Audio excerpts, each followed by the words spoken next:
Sometime in the near future, AI will be able to calculate probable outcomes for any type of situation. If you stop to think about our current planning capabilities, which is something I do for a living in the aerospace industry, we do calculate risks using failure mode analysis, but it won't even be close to what an AI will be capable of. Think about inputting as much information as you can about a situation into a model with advanced reasoning and having that AI output a list of probabilities for outcomes. If scenario A happens, here's the likely possibilities ranked by probability for you to see.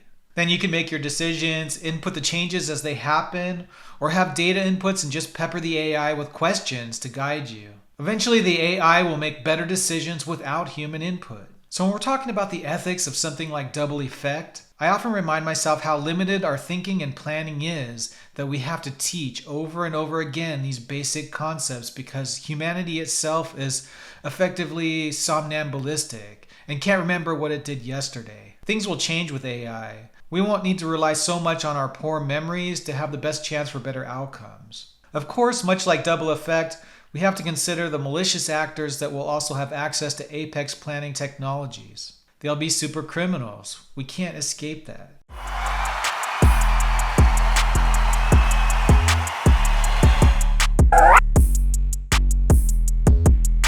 The principle of double effect is an ethical concept often used in moral theology and philosophy.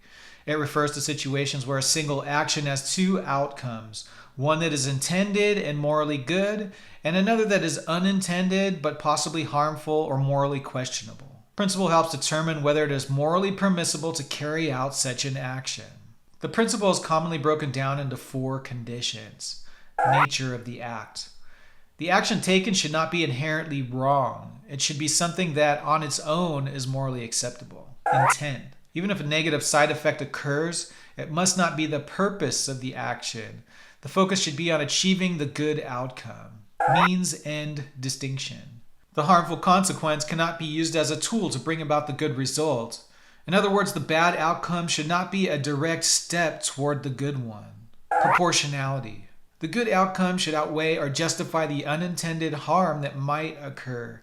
In simpler terms, it means that sometimes it's okay to do something that might have a negative consequence if the overall intention is good and the negative consequence is not the primary goal. Critics of the principle of double effect raise several objections, often questioning its moral consistency, practical application, and philosophical grounding. Here are the key counterpoints. Intent versus outcome. The principle relies heavily on the distinction between intended and unintended consequences, but critics argue this distinction can be vague or artificial. Even if someone claims not to intend a bad effect, they're still knowingly causing harm, which makes the moral difference questionable. Proportionality is subjective. The idea that the good effect must outweigh the bad effect is subjective and difficult to quantify. What seems proportionate to one person or culture may not be to another, making it hard to apply the principle consistently. The means-end distinction.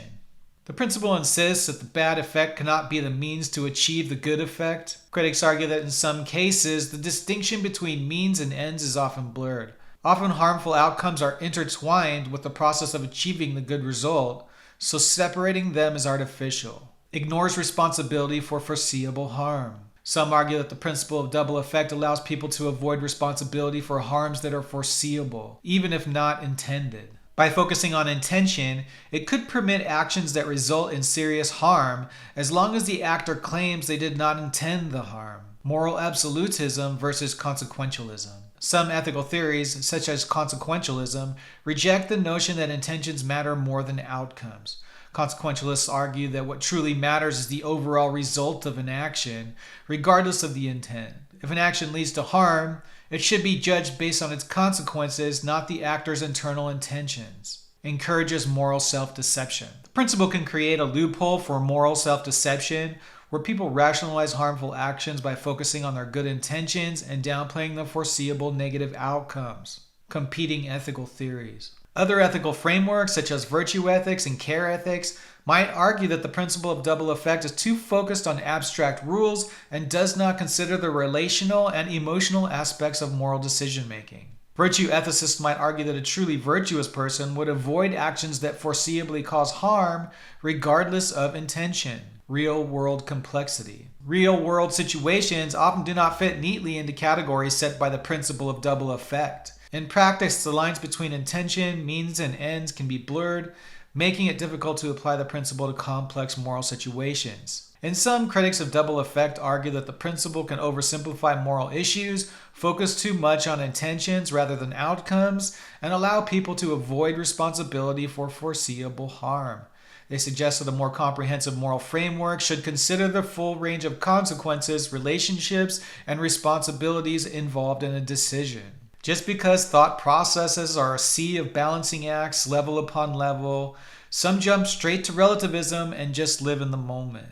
That's a self-serving mentality. Anybody who says no plan survives the first shot is a person that you don't want leading anything because they don't understand the value of planning or anticipated change.